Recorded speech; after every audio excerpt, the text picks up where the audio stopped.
podcast. Little brain fog there for a second. Thank you guys for coming in and listening again. Today we are covering some Ryan Day conversation. I guess that's the best way to put it. Before we get started, go ahead and follow us on Twitter. It is at @officialcapcity. That's the best way to interact with us, best way to shoot us questions, best way to pick our brains about stuff. We would love to talk to you guys there. You can send us a message. You can tweet at us. We don't really care. We'll do whatever. But without further ado, Ryan Day. We were having a conversation today, and we thought it was worthy of a podcast. So I guess we'll start the conversation with this. If Ryan Day, some scandal came out or something, I don't even know what the situation would be where it would be even possible. If he was fired today, who would replace him? Or who are some candidates, I guess? We can start with that.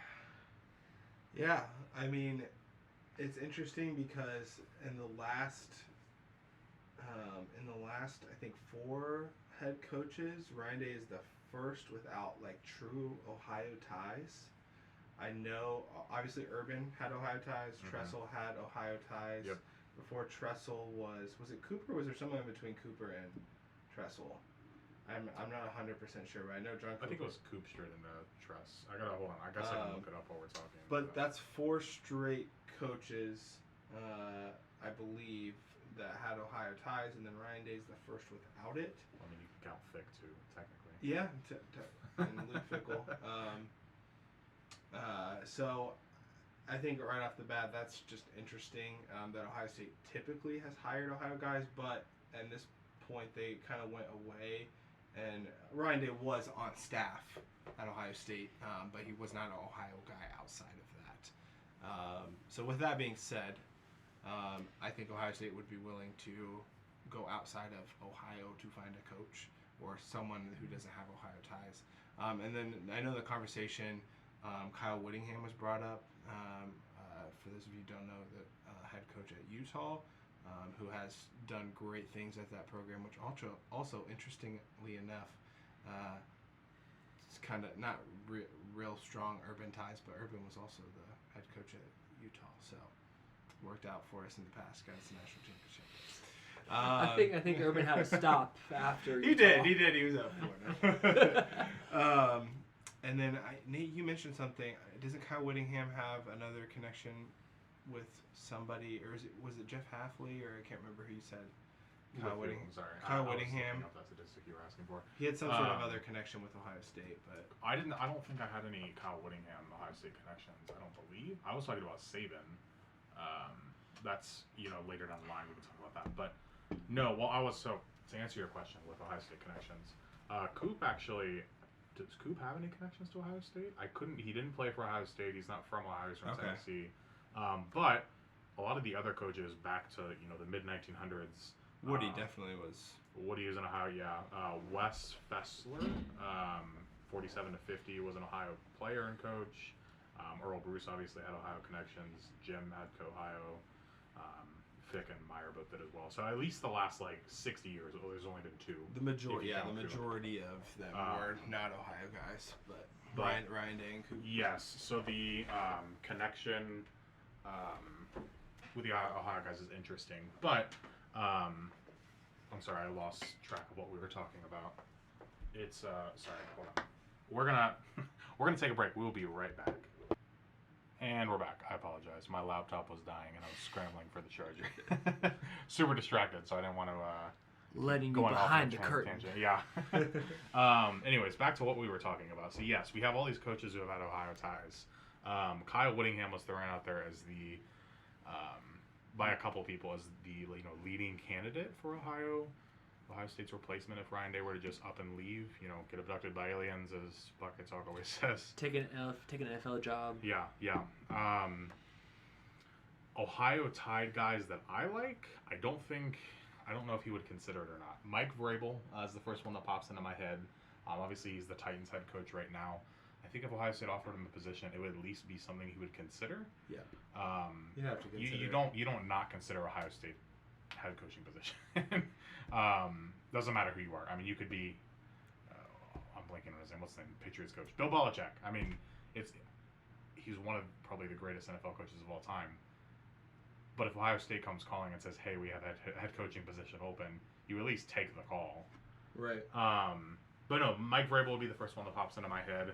I also threw out Jeff Hafley at Boston College. He has obviously the Ohio State connection, being a defensive coordinator here. Fickle, again, defensive coordinator, head coach momentarily. We don't talk about that either. Yeah. Marcus Smart in Notre Dame. I don't think he's proven enough to. Freeman, I'm sorry. We're watching Marcus basketball. Smart play for the Grizzlies right now, so that's why. Marcus Freeman, I always get them mixed up. I don't think he has the coaching history yet to get that call. But maybe 5-10 years. He also has a little bit of disdain for Ohio State, even after being an Ohio State player. He's talked about how like he's a Notre Dame guy, tried and true, and like he doesn't really like. Well, he has to say that. Yeah, he does. He does. Yeah, work I there. just don't feel. I just wouldn't. I wouldn't pick him, but I mean, he's good. He's a good young up and coming head coach. And then, did you mention Brian Hartline? I did not say Hartline. Hartline is another one that is like a up and comer. It kind of makes sense down the line. I don't think it makes sense if it were to happen again. Today. He gets abducted by aliens today. Who steps in? No, well, I guess maybe for the rest of the season he might step in as the head coach. He would be as an intern. But, yeah. The one that I threw out there earlier, and I thought this was an interesting conversation to have at least. Nick Saban. Obviously, he's been coaching at Alabama forever, and he is probably the greatest or second greatest college football coach of all time. He's in the top 3. That's not arguable. Hope was on the Browns. He was on the Browns coaching staff, I want to say. Yeah, he coached NFL for a minute. He was a Dolphins head coach and said, Yeah. I'm not leaving. I'm not leaving. And then he left. He left for Bama like 2 weeks later or something. Or he went to LSU first. Yes, but then he went to NFL and they went to. He went to. Okay, I didn't realize that. But obviously, like, he's an Ohio guy. He's from Ohio. His family's from Ohio. He coached at Ohio State. He was our DB coach in '87, Was he actually? I believe. Yeah, he was a position coach at Ohio State for a single year. He wasn't like the defensive coordinator for 5 years or anything like some other guys have been. But he did coach at Ohio State, and I think Ohio State would offer him a salary that is definitely in line with what Alabama would consider, and at least, maybe even higher. So again, it's an option. I don't think he would take it. That's not. I feel like he's one of. I think the chances are very low. One of 2 that would not take it. I think Kirby Smart and Nick Saban would be the 2 coaches that I would absolutely say probably wouldn't take it. Well, I don't know if Vrabel would either because he's an NFL coach. The Ohio ties would be the only thing that would be like, does he have something in him that would be like, I want to coach for the team that. But he could have got. I feel like he could have got that job if he wanted to when it was vacated in 2019. Like when Urban said he was leaving, he would have said, I want to come coach for Ohio State. Yeah, but the difference is Alabama was. Not that they're not consistently winning now. Alabama was on another level at that point. Like, you don't just leave a program that has won multiple national championships in the last couple of years, who is like the highest recruiting team ever in the history of recruiting. I mean, it's only going back to 2000. Consistent number 1 classes, but one after like you don't just leave. But Alabama has dropped off a little bit in the last year and a half, 2 years. They're not the team that they used to be. They're still a very good team. They're still a playoff team most of the time. Yeah. I think the thing with Nick Saban is he, at this point, is fighting for the greatest college coach of all time. Yeah, And I don't think he leaves Alabama. I think he retires from Alabama. What is he now? He's got 5 national some titles since 2011. So like a little over 11 years, and he's been to like 8 or 9. My grandma always jokes. She's like, Nick's husband and I are the only ones who like the guy because no one likes Nick Saban. My grandma's an Alabama fan for some reason, even though she was born and raised in Ohio and has always lived in Ohio. Never liked Ohio State, like Michigan for a while, but we won't talk about that. Yikes. But what are some other names that you guys would throw out there as possible candidates? This would be hard because I think in general we were a smidge nervous when Ryan Day was named head coach. Not that he wasn't a great offensive coordinator for us before, he was. But what Urban brought to Ohio State was the recruiting aspect. I mean, not that Tressel really wasn't a good recruiter, because he was, obviously, but Urban, it made his money being a great recruiter and then being able to motivate young men to perform. Like that's what made Urban. So I was at least worried that Ryan Day wouldn't be able to keep up the recruiting aspect of being an Ohio State coach. I think it would have to be someone with a history of good recruiting. So there's I have some off the wall names that won't happen, but the kind of coaches with the recruiting background that I think could keep a competitive good product out there. So there's two that came to my mind, and again, I don't think these would ever actually happen, but I mean, they've been underwhelming, but Jimbo Fisher is a national championship coach. Very good recruiter. He is a very good recruiter, won a national championship at Florida State, and then Texas A&M, while being very disappointing the last few years, have had some really good recruiting classes. Top 5 recruiting classes almost every year. Yeah, so. very consistently. So I think, and that's Texas A&M and Florida State. I mean, those aren't quite the blue blood programs that Ohio State is. So I think he could step in and at least... It'd be a step up in a coaching position. For him, absolutely. It'd be a step up for him, and, I mean, you would have much more of a budget, like recruiting room. Like, I know Texas A&M has put a lot into their program the last few years, but they're just not, clearly, they're not Ohio State. Right. I think Jimbo Fisher could be successful at that portion of being a coach. I don't know if he's a great offensive mind coach anymore. We're a few years removed from Jameis Winston in Florida State, so I don't know at that point if he's still got it. But the recruiting aspect, I think he has. And then the wildest one that would just kind of be this is going to be an arms race. Whenever. Don't say Jim Harbaugh. No. It's we're getting close though. We're talking about recruiting. I think Deion Sanders would be Deion would be something. I mean, I think if you ask any fan of college football, is Deion Sanders going to be at Colorado in 3 years? I don't think any of us say yes. No, I would agree with that. I think once Travis and Shador and Shiloh, I think he'd be willing to. Yeah, I think he's got 1, maybe 2 more years at Colorado, and then a big program is going big game hunting to get Deion Sanders. Yeah. Whether he wins a bunch of games or not, it's Deion Sanders. Like the recruiting, the money and the recruiting is going to be. Yeah, good. If you can hire a good DC and OC to be underneath him, and you're at a major program that can afford 2 guys that can basically run the team while Deion is the face of it. I mean, if you have a program that has good players to where not all of them get shipped off and get transfers. Like Colorado absolutely sucked last year, so all of their players did transfer because they weren't going to play. If he comes to a program that already has 5-star recruits already on the roster, and he doesn't have to bring all of his Louis luggage with him from wherever he's coming from, he's starting ahead of the 8 ball in general. Then there's going to be even more transfers coming to where he's going to be. He's going to get more recruits. Like it's going to be wild to see where his next stop is in general, because I think it's going to be crazy. Whether or not that translates into him being a national championship coach and yada yada yada, that's way too far in the future for us to worry about now. But Deion Sanders will be coaching at a major program here in the next 5 years at worst. A Power 4 school. A Power 4 school, absolutely. So it just kind of becomes a timing aspect of it. It's, okay, who has a position available when that happens? Is it going to be USC? Is it going to be Ohio State? Is it going to be pretty guy at Michigan? Is it going to be Notre Dame? Is Notre Dame going to be in a conference in the next 3 to 4 years? Yeah. Is Nick Saban going to retire in the next 3 or 4 years? Does he go to Bama? Like, Saban's, what is he, 73 or something stupid like that. So the day is coming that Deion will be available to get. It's just a matter of who's going to have open positions. So in my fun hypothetical.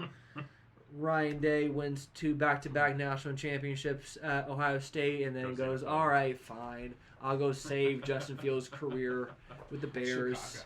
Go to Chicago, and then Deion goes, oh, you know what? That's a blue blood right there. My kid's in the NFL now. Okay. Or if he gets to go coach Shador somewhere. Well, I was gonna say, what if he goes and coaches in the NFL somewhere? That would be interesting. From too. everything that I've heard about, everything I've heard about Deion, he likes coaching kids. He likes That's a weird statement to say. Yes, he likes coaching young men. Young man. I don't. From what it sounds like, he doesn't have NFL aspirations. So I think he'll probably stay at the college level for a while. Well, I think, to be fair, playing devil's advocate, I think everyone says that until the NFL calls. To be fair, Deion got because Ryan Day said that for years. But do you think if I don't know the Colts called and they're like, hey, we have Anthony Richardson, a young stud quarterback, and we need someone to coach him.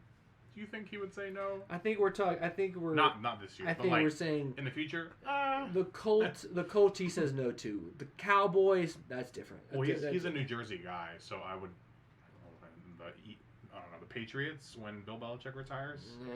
One of the New York teams. Yeah, the Jets. I don't know who he's a fan of, to be honest with you. I don't. He played for the Niners, the Falcons, the Cowboys, the Ravens. I don't think I missed one. He did mention in a recent interview he's like my youngest child knows nothing but like Ohio and Ohio State.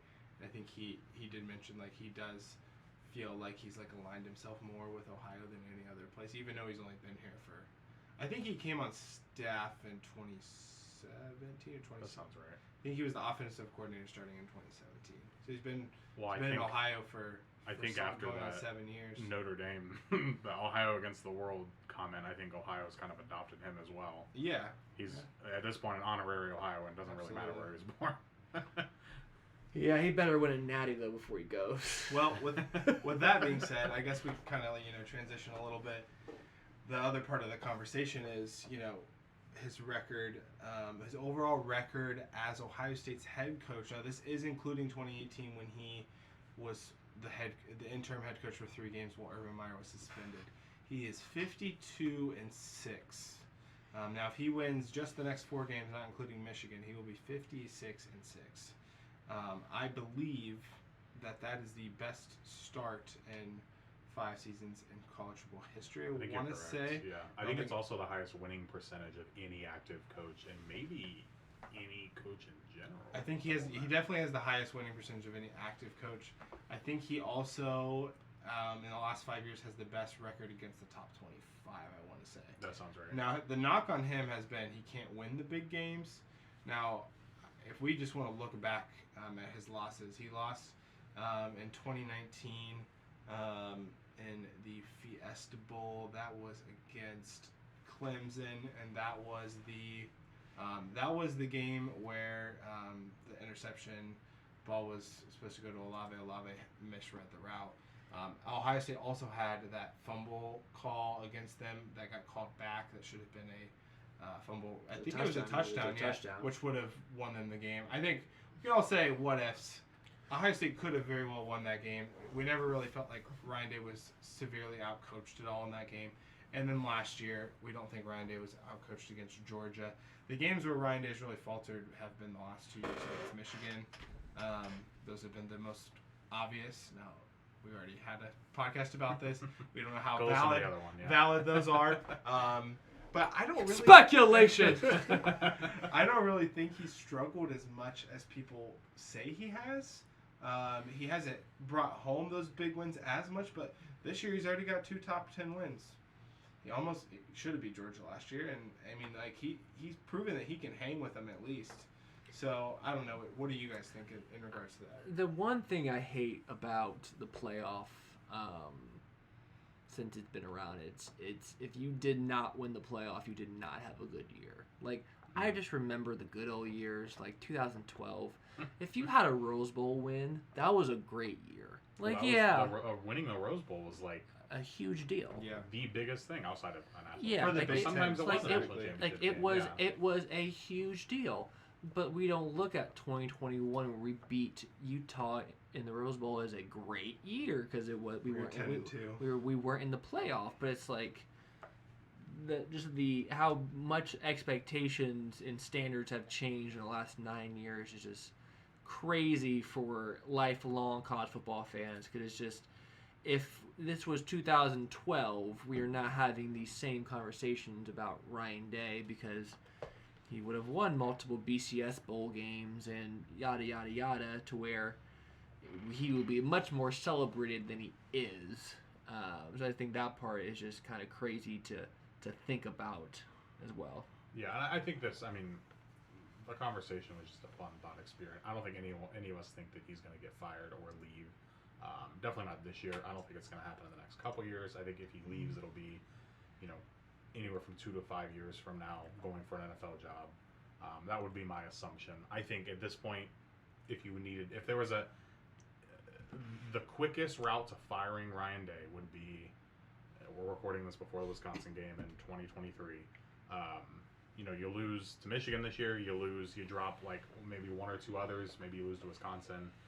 Maybe Michigan State or someone else. I don't think that's ever going to happen in any realistic world. But say he loses 3 this year. Say he goes into next season, loses 4 or 3 again. I think at that point you have the conversation of, hey, Ryan, this isn't going to work out. I don't think they straight up say you're fired. I think it's more of a, you should look elsewhere and get a job, coaching. I don't know. He's from New Jersey. Go take Greg Schiano's job and coach Rutgers. I don't think you would take that step down. But you know what I'm saying. Yeah. I think it would be more of a, mutual, in air quotes, mutual agreement at that point.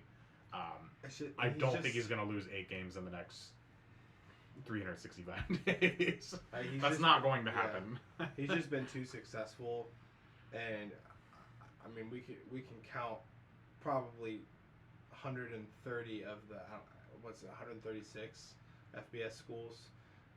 Something like that. 130. We added James Madison this year, so I think it's 137. 137. I think 131, 132 of those teams would instantly take Ryan Day. Oh yeah. I think probably even maybe a couple more than that. I texted this earlier. Obviously, Michigan specifically wouldn't take him probably because it's Michigan, Ohio State, and Ohio State wouldn't take Harbaugh. And then Georgia and Alabama. Outside of that, I think pretty much any other program would take, maybe USC, but the comparisons between Lincoln Riley and Ryan Day, like, they used to be very similar, but like Ryan Day's done what Lincoln Riley hasn't. Well, he's kind of choked at USC, and Oklahoma's kind of performed without him. I mean, they had a little bit of a rough start last year. Last year was bad, but that's expected. Caught right back up to where they were before Lincoln was there. I mean, Ryan Day was able to take his weakness, which is what his defense was. He went out and hired a great defensive coordinator, and now Ohio State's known to be. They were a very good defense last year, probably finished top 15, and then this year known to be a top 5 defense. It flipped. I mean, last year we were an offensive team, and like the question was, hey, can their defense get us a stop or two against Georgia to be able to make it a competitive game? We know their offense can score 5,000 yards. You know what I mean? Yeah. This year it's flipped to the point where, hey, the offense is struggling. Can they score 24? Can they score 31? The defense we know is going to hold up. We know the defense is going to keep them under 30 points or 24 points or whatever that bracket is. So you're kind of looking at those mid-20 games. But yeah, it's been interesting for sure. The one factor to kind of like wrap things up here, the one factor that does play into this is because the game is so important to Ohio State. If he just can't get over the hump and beat them again, I mean, there's got to be a conversation. If Ryan Day in 2 years is still here, still losing 1 or 2 games a year, and it's pretty much losing to Michigan, he ends up being 1-5 versus Michigan. You just can't Well, that's why Harbaugh on the other end. That's why Harbaugh wasn't seen as successful for. He was 0-7 until the supposed sign stealing scandal. Speculation. But no, I mean before that, that's why he wasn't seen as a successful coach. I think they were winning pretty much every other game but that one, and he had lost. I don't know how many in a row. I think he had like 1 or 2 seasons where they were like 3 losses or 2 losses. Yeah. But for the most part, he was probably at least 75%. Yeah, he was winning 10 plus games. Yeah, every year, and just a bad season was a 9-loss season. for 9 them. wins in a year. Yeah, I'm that's true. sorry, 9 wins. Yeah. But no, I mean, there was talk about, like, should he be fired? Should he go Right. somewhere else? Like, should they move on from him? I think the same conversation will be had at Ohio State if Ryan Day goes 5 or 6 years with a single win or, like, no wins against Michigan. I think it's fair. Yeah. In the last 6 years, though, I think Ryan it's Day the only is, rivalry like that. he's in the category with only Kirby Smart and Nick Saban. Yeah. Like he's only had his worst 2 seasons at Ohio State are 11-2. I think we are the only team you can Michigan and Ohio State. I think the only two that you could have that conversation about, though. Texas, or sorry, not Texas. Well, yeah. I'm not talking about Texas. Nick Saban at Alabama. If he dropped a couple to Auburn, I don't think it would be the end of the world like it would be here in Columbus. And Kirby Smart at Georgia. Florida and Georgia used to share wins back and forth every year for a long time. As a Florida fan, I can tell you it was pretty even for a while. We've dropped the last, 6 or something, because we've kind of taken a dip since Urban left and Dan Mullen was there. And don't get me started. But it was normal to go back and forth against Georgia and to lose some in a row and to win some in a row, and it's just not normal in Columbus or Michigan. Nope. But that's going to wrap up our pod. Thank you guys for listening in. Like we said at the beginning of the pod, follow us on Twitter, send us messages, ask us questions. We would love to try and cover one of your questions on the pod, so send us something there. Thank you guys for listening in, and we hope to see you next time.